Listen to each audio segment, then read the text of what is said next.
So I'm going to say good morning. Do I have the time zone correct on that end? You do, yes. I'm on the East Coast. Are you dialing in from Canada or Yeah, Canada, just outside Toronto, in a beautiful place called the Blue Mountain.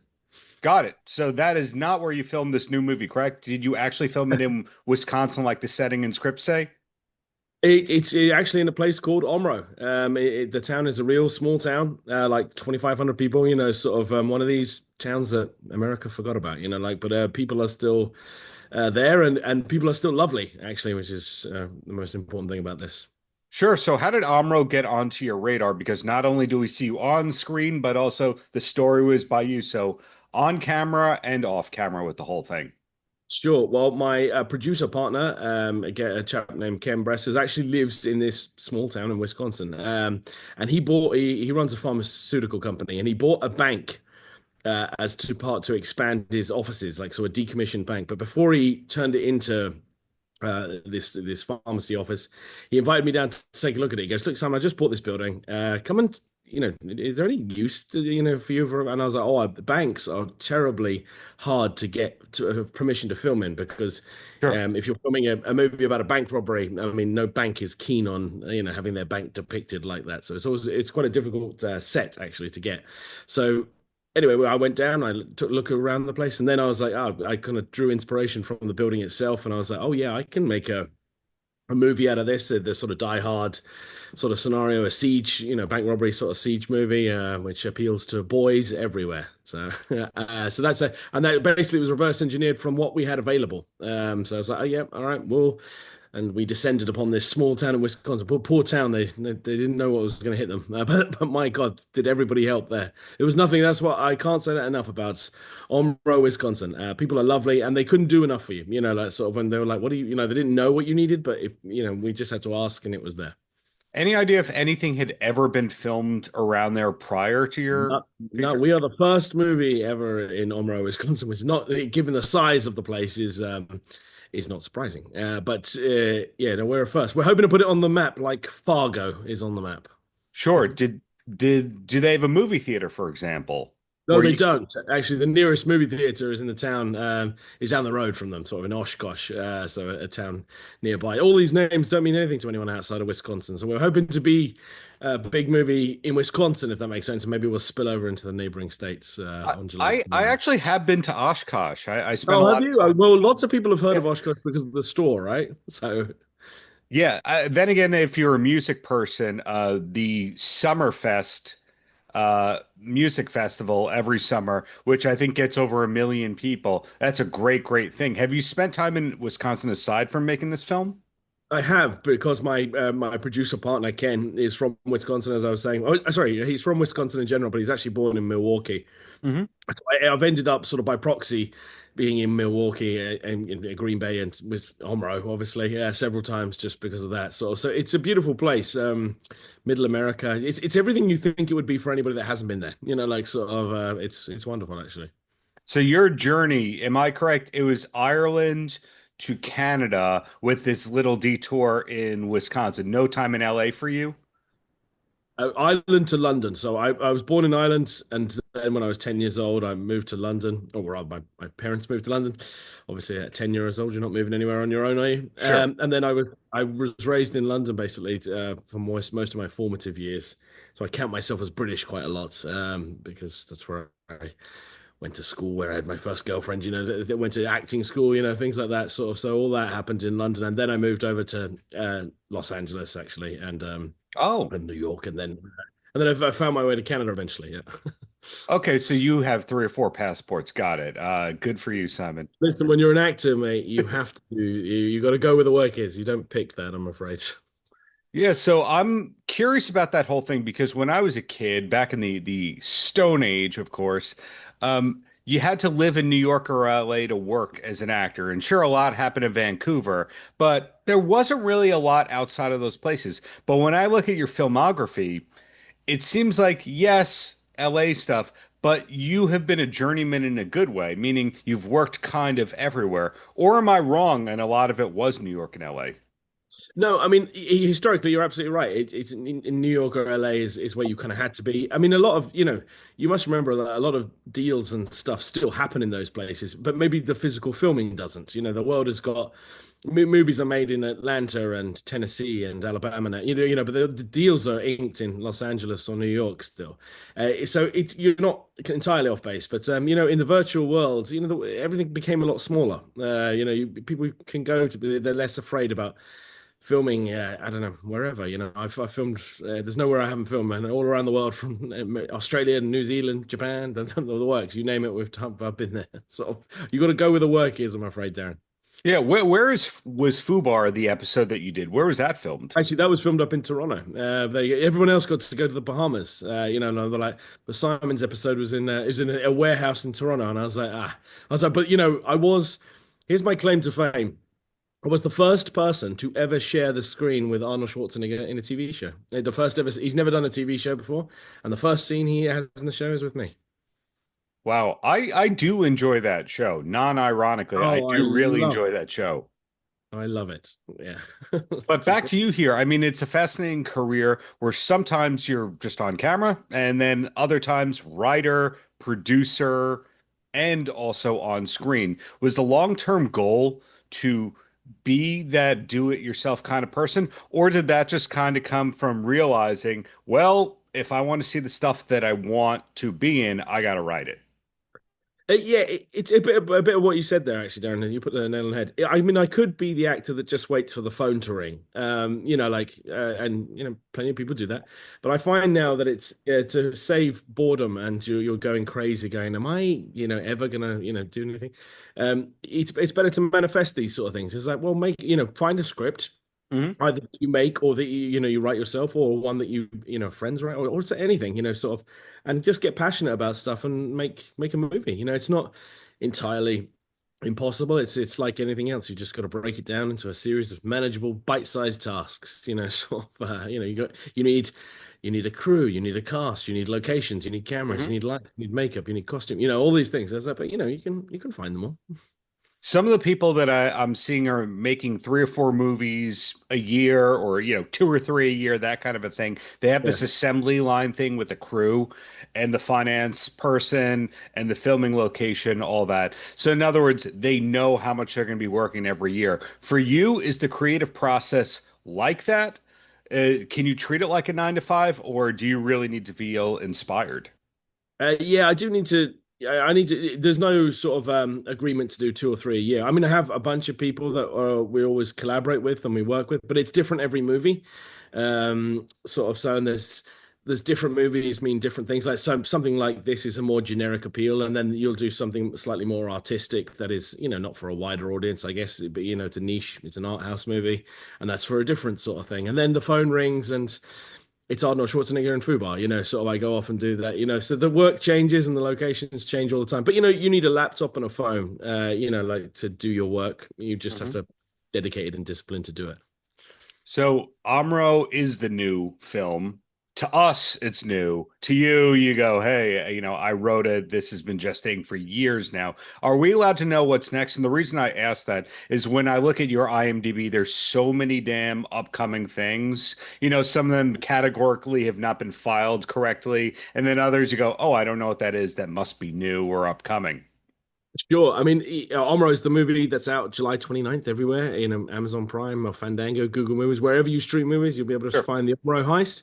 But coming up for me, I mean, I have a number of movies coming up that are finished. So I'll tell you about the ones that are finished first. So we did a movie called The Influencer, and we have a The Influencer 2 and 3. We actually shot two sequels to it back to back, and that'll be Wow. out. That'll be out December. Which is kind of the cool thing about that is they did not one but two sequels, sort of. So I quite like that because Yeah. in a world where horror movies kind of trod very familiar ground, it's nice to have something slightly different there. And that's a guy. That movie is all about a guy who hates social media, and what it has done to people about their values and things like that. So it's a message I really get on board with as well. Despite it, so I'm killing people like in a Saw kind of way, making them jump through hoops for ridiculous social media activities. Wow. Okay. 1 and 2, right, like back to back. So when you make films like that, how do you do it in terms of knowing the whole character arc to begin with, but not reacting to the whole thing? Am I overthinking that whole thing, or do you No, just no, no, go, no, this not at is on all. the I mean, page? imagine that you would get a script and like it's not your script and they go, right, the character starts here and he ends here. I mean, it's your job as the actor to know where you are in the story. So that means in the beginning of the movie, you have to know or you have to be the beginning of the character arc. You have to know where to flex and where not to flex, I guess. And and normally a director comes up and goes, "Hey, man, that's too much. Remember, we have to go. We had the character has to get to this point up here, and right now you're starting too quickly. I have to go to build it, build it. I mean, and that's your job to know that bit of it, but it's also a director's job to tell you when you're the writer of it or you're the producer of it. You actually know the script a great deal more than anybody. You become the expert on the script, so you actually already know that, which makes your job as the actor easy because you understand your position in the whole story very easy. So sometimes that's the benefit. When it's not your script, you have to read the script 10, 20 times until you're so familiar with it that you are that comfortable with it. But it sort of it feels like more work that time because it's not yours. So what I'm hearing is Simon Phillips can take direction and he can live in the moment. I wouldn't say that first thing. A bunch of directors would disagree with you. Simon can't take direction. He has one idea in his head. No, yeah. I mean, look, it's Sure. anybody's game. You never know. Well, I got two more questions or topics for you before I let you go. And I don't know if these get two-word answers or diatribes. Are you Okay. ready for them, Simon? I'm ready for it. Hit me, Darren. Okay, the first one is when they said, "Do you want to interview Simon Phillips?" I go, "Oh yeah, I interviewed him a couple of years ago." Oh, it's not the drummer from Toto who Sadly, not played. me. And I get his mail all the time. Okay. So like I'm a big can I ask you, Darren, what t-shirt are you wearing? I'm wearing a Black Sabbath shirt, which I was wearing before I heard the news. That Okay. means I have not showered in about 18 hours. So just the disclosure, it wasn't I need to pay tribute to Ozzy thing. It was I was wearing a Black Sabbath shirt. All right. Well, I'm going to tell you a story just because of the relevance. I'm sure you know Ozzy Osbourne passed away yesterday. My dad, the reason I got started in the industry, my dad was actually in Black Sabbath, the band. He was the keyboardist. So way back when, that's how I got my, like my early support in my career to do, to kind of just not be worried about doing a 9 to 5 job and stuff like that was because of that. So sorry, when you mentioned Simon Phillips, who's the drummer from Toto. It reminded me of Black Sabbath. I could see your shirt, sort of. So music was a big part of my Yeah. father's, Well, sort of. I'm sorry. What's your father's name? Lindsay Bridgewater. So he was the keyboardist for. Oh, I okay. And he played on stage with Ozzy. He played the intro to Mr. Crowley. Oh, absolutely. Okay, you Yeah. know that. Yeah, yeah, yeah, yeah. So that's my dad. So yeah. Wow, what a small. Okay, so not that this is the Ozzy Osbourne interview, but your dad is in that category of people who absolutely mattered in the Ozzy Osbourne history, but people don't realize were there. So your dad was in with Carmine Randy Appice, Rhodes. Yeah, Carmine Appice and Bob Daisley, I believe, that's right. God, my goodness, you got a good memory. Bloody hell, Aaron. Yes, that's right. I thought only people like me knew that information. and Don Costa and Jakey That's Lee. right. And Randy Rhodes, maybe the greatest guitarist in the world. That is amazing. Wow, I had no idea that. Okay, so Lindsay Bridgewater was not his real name, or your real name's not Simon Phillips. One of those two. Oh, sorry. Yeah, that was yeah. That's my mum's.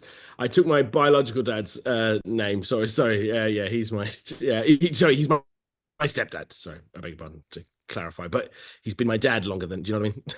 So, without getting too much into it. My mind is blown. I wow. I that's a lot to process. Are you musical at all? No, and so I'm not musical because here's the thing, people. Like I grew up in a house with gold discs on the wall. Do you know what I Yeah, mean? yeah. And so when that happens, your children, as you may know, defy you, sort of because there's nothing uncooler than what your parents did.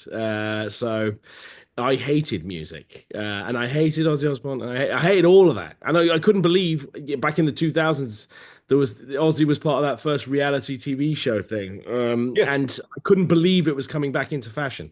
Honestly, I was shocked. Excuse Wow. me. Bless you, and actually bless you and what you stood for. That's a double bless you, Simon. But also going back to Simon Phillips, Yes. the drummer from Toto, Yeah. I get his mail all the time, and I know he gets. We're actually friends. We've communicated a little bit because we keep getting. He keeps telling me that people think he's an actor, and I keep saying, "Don't worry." People ask me about playing the drums all the time, and he goes, "Ah, okay, good." So he goes, "It doesn't just happen to me," and I was like, "No, we share a name, so there you go." You share your name, you're both easy to work with, and you both have worked a lot. So those are good accolades. It's not like there's the Simon Phillips who's lazy, who loses your mail on purpose. Exactly. That would be a different Simon Phillips. And the last thing that I want to know is obviously you're working a lot because you're creating your own destiny, not just waiting around. And then you just told me you didn't grow up this big music diehard. So what's the number two passion besides family, besides the work you have to do? Where does your time go when you're not busy, writing and starring in a film? I mean, I love movies, so me and my missus, we go to the cinema, like sort of that would be date night for us to be going to the movies. I mean, you have to, I do love movies. So movies is number one, I think. Movies and nowadays TV shows are getting like movies, it feels like a theatrical experience with some of these things. I love Stranger Things. I can't wait for the finale to come up. The finale is feeling like an end of a movie, like sort of I get excited with that hype. I miss that sort of um Robin Hood, Prince of Thieves, Jurassic Park, sort of big cinema, Independence Day, big. I'm an '80s baby, so '90s movies like that were kind of had a big impression on me, and I loved that blockbuster hype and stuff like that, and I still do, sort of chase it back. So you got into the movies and you stayed in the movies out of your love for the Oh whole well, thing. I didn't know. So that's a slight lie. My mother was an actress. So Oh, she was a theater actress, which is again how she met my dad. But it's, sort of she was a stage actress in London, and she never really got her shot. I'll be totally honest, because she had three kids, sort of, and life got in the way. Which is fair enough. I take my acting leap off there, sort of, because and I that was kind of an itch my mum never got to scratch, and I kind of see that as my thing. And I've been doing it for such a long time now. So I can't, honestly, Darren, I'm a bit afraid. I don't know what I would do if this doesn't work out. I don't have a backup plan. I better keep doing this, I guess.